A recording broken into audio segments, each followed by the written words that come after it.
Chapter 12. The children are carried off.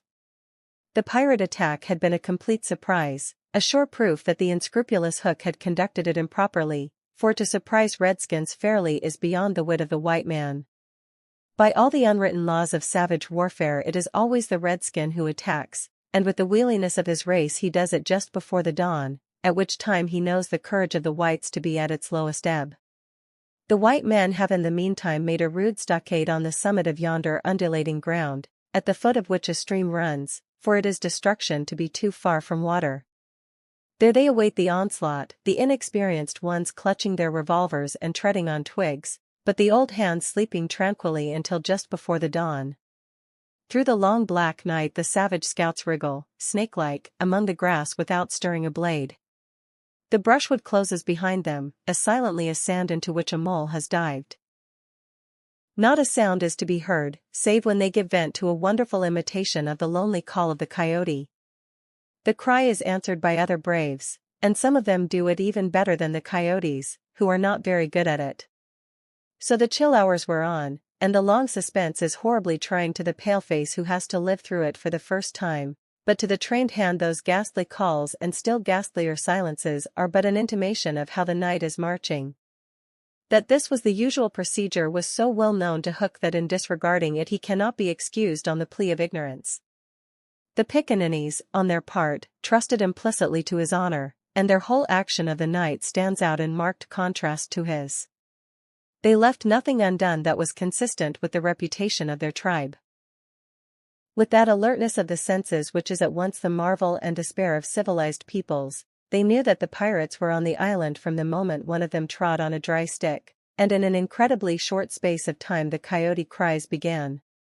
Every foot of ground between the spot where Hook had landed his forces and the home under the trees was stealthily examined by braves wearing their moccasins with the heels in front.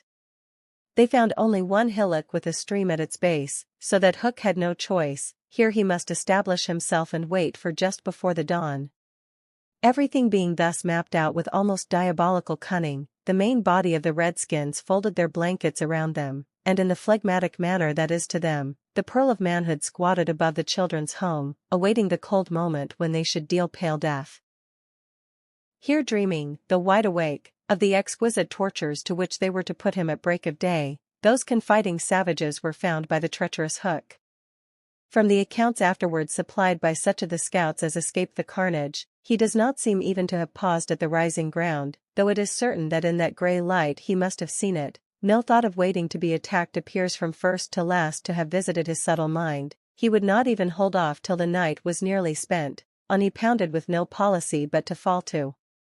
What could the bewildered scouts do, masters as they were of every warlike artifice save this one, but trot helplessly after him, exposing themselves fatally to view, while they gave pathetic utterance to the coyote cry. Around the brave tiger Lily were a dozen of her stoutest warriors, and they suddenly saw the perfidious pirates bearing down upon them. Fell from their eyes then the film through which they had looked at victory. No more would they torture at the stake. For them the happy hunting grounds was now. They knew it, but as their father's sons they acquitted themselves. Even then they had time to gather in a phalanx that would have been hard to break had they risen quickly, but this they were forbidden to do by the traditions of their race. It is written that the noble savage must never express surprise in the presence of the white. Thus terrible as the sudden appearance of the pirates must have been to them, they remained stationary for a moment, not a muscle moving, as if the foe had come by invitation. Then, indeed, the tradition gallantly upheld, they seized their weapons, and the air was torn with the war cry, but it was now too late. It is no part of ours to describe what was a massacre rather than a fight. Thus perished many of the flower of the Pickaninny tribe. Not all unavenged did they die, for with Lean Wolf fell Elf Mason, to disturb the Spanish Main no more, and among others who bit the dust were Geo Scoury, Chas Turley, and the Alsatian Fogarty. Turley fell to the tomahawk of the terrible Panther, who ultimately cut a way through the pirates with Tiger Lily and a small remnant of the tribe. To what extent Hook is to blame for his tactics on this occasion is for the historian to decide. Had he waited on the rising ground till the proper hour he and his men would probably have been butchered, and in judging him it is only fair to take this into account. What he should perhaps have done was to acquaint his opponents that he proposed to follow a new method. On the other hand, this, as destroying the element of surprise, would have made his strategy of no avail, so that the whole question is beset with difficulties. One cannot at least withhold a reluctant admiration for the wit that had conceived so bold a scheme, and the fell genius with which it was carried out. What were his own feelings about himself at that triumphant moment?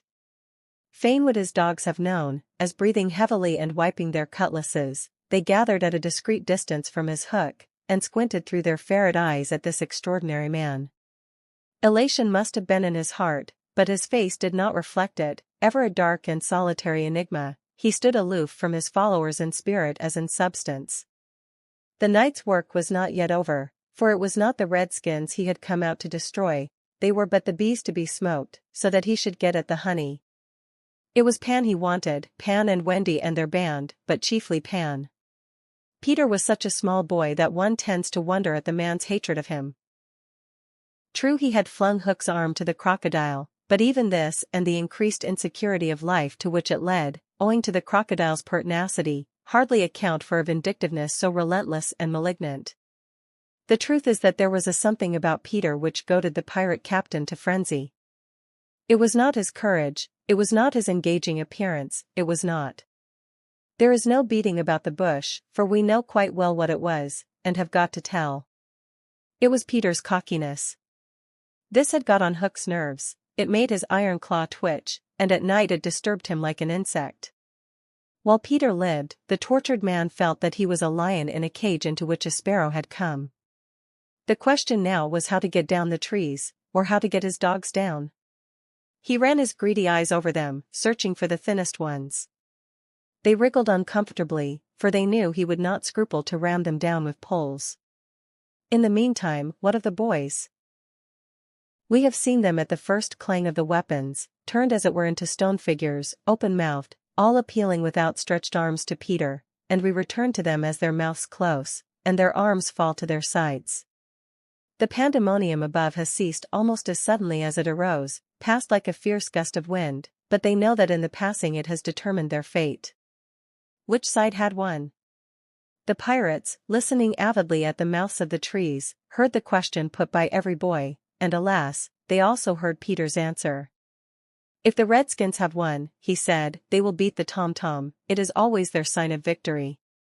Now Smee had found the tom-tom, and was at that moment sitting on it. You will never hear the tom-tom again, he muttered, but inaudibly of course, for strict silence had been enjoined. To his amazement Hook signed him to beat the tom-tom, and slowly there came to Smee an understanding of the dreadful wickedness of the order. Never, probably, had this simple man admired Hook so much. Twice Smee beat upon the instrument, and then stopped to listen gleefully. The tom-tom, the miscreants heard Peter cry, an Indian victory. The doomed children answered with a cheer that was music to the black hearts above, and almost immediately they repeated their goodbyes to Peter. This puzzled the pirates, but all their other feelings were swallowed by a base delight that the enemy were about to come up the trees.